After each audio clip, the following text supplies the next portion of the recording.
So it's a massive game, a relegation battle, Newcastle United versus Bournemouth. So guys, today back for another video on the channel. Today we're here for the match preview between Newcastle United and Bournemouth. It's a massive game, it's a must-win game for both teams. Both teams need this for certain reasons. Bournemouth are struggling and haven't won a game in so long.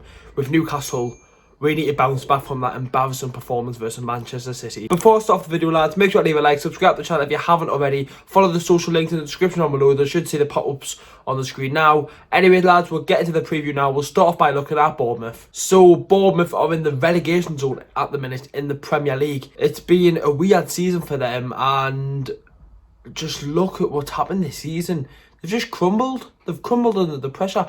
Around October time, they looked decent. They just beat Man United. They were doing well, and then we beat them, and then since then they were a bit iffy since they got beat to us.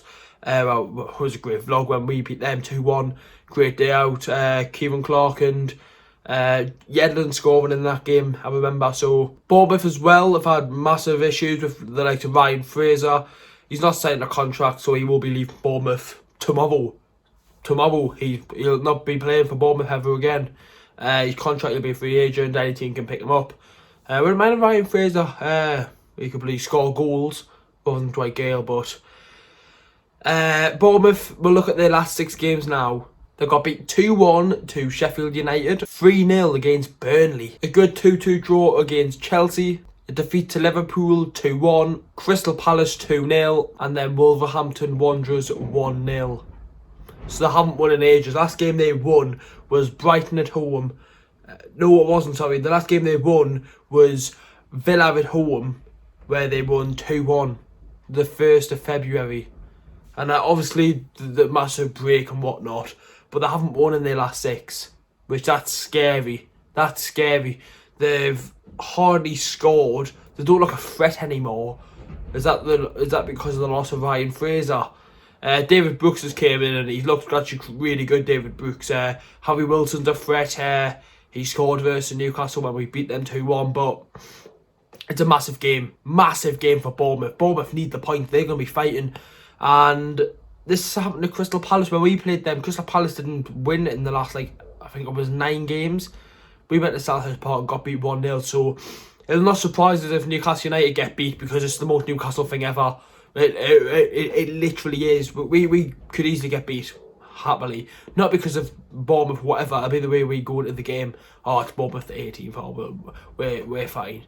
But Bournemouth, what's happened? They're in the relegation zone, which is surprising. Bournemouth, that team where you'd think, there's that team that just survive. They have a good start and then just come down the table and finish about 15th, 16th. They're struggling, and Eddie Howe, could he lose his job? He's done massive stuff for Bournemouth. Got them to the Championship from League One, then got them up from the Championship to the Premier League, and then kept them up for, 4 or 5 seasons now? He's done a remarkable job, and they really just got sacked because of one bad season. I think Bournemouth could survive though, because of their attack going up front. Callum Wilson's a threat, Harry Wilson's a threat, Josh King's a threat. It's the issues defensively. Players like Steve Cook, Francis, Charlie Daniels, who still play for them, are just not good enough. They really aren't. I remember when Steve Cook lost the ball against Newcastle when Maximin hit the bar, and Maximin just done him with a pace. So I don't know what Eddie Howe makes of that, playing these older players, which I don't agree with. They're getting to their age. I wouldn't be playing them in the Premier League, fighting for survival. You want you some decent players. Like Nathan Atkins is a good defender, but he's partnered up with a player who's 35 years old, who's got no legs in the Premier League survival. He's not going to do much. So let's look at Newcastle United now. So obviously yesterday was so disappointing, 2-0 versus Man City. It's not the result that's put us down, it's the performance and some individual performances who, I don't want to say, Dwight Gale does not deserve to wear a Newcastle shirt again after that miss. That goal, I reckon we would have won the game. I generally think we could have went on and won the game. Then they went on the other end and scored. Let's forget about that. Let's just try and forget about that game. But for me, Dwight Gale, he doesn't even make the bench. You've got to play your Muto. You've got to play Yoshiomi Muto over Gale. You have to. You have to. But Fabian Schär, I was happy to see him back. It was good to see him back. he was absolutely embarrassing. He was embarrassing, cost us the game. Push, penalty given, right? Second goal, right? Body on the line, right? Embarrassing. Walking past, and Ryanson hasn't even took his shot, and he's turned his back. Embarrassing from a centre half. But players like Maximin obviously show their talent. I feel sorry for Maximin, I really do. His assists and goals aren't as good because of the team around him. If he's in Wolves team, right? If he's in Wolves team, right, he gets much more goals, much more assists, but way more assists. Because look at the chances Maximin creates for Dwight Gale. Southampton, he created 2 chances for him. That massive one against Man City only just yesterday. I can think of more, but yeah, it's just the small decisions that can change the game, and the small decisions that's bringing Dwight Gale on over Yoshinori Muto. It's just little things like that just need to be changed.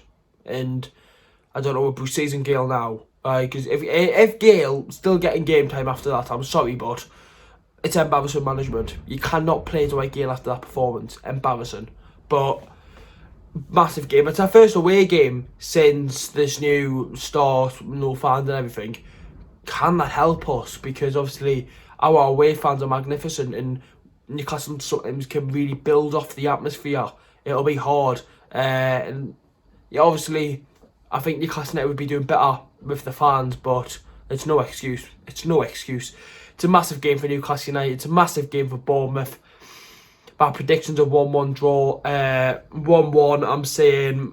I'm saying a Nathan Ake goal for Bournemouth, and maybe's a Miggy goal for Newcastle. So that's the end of the video, lads. Make sure to leave a like, subscribe to the channel if you haven't already. The predicted team will be out tomorrow. Then Wednesday will be the game. Obviously, so I forgot to say sorry for no player ratings. I couldn't do a player ratings for that performance against Man City. It would be repetitive, and I didn't want to really make a video on the player ratings. So if you were waiting for that video or excited to see it, sorry for that. But let me know in the comment section down below your thoughts going into the game, your predictions and whatnot. Lads, I'll see you all in the next one.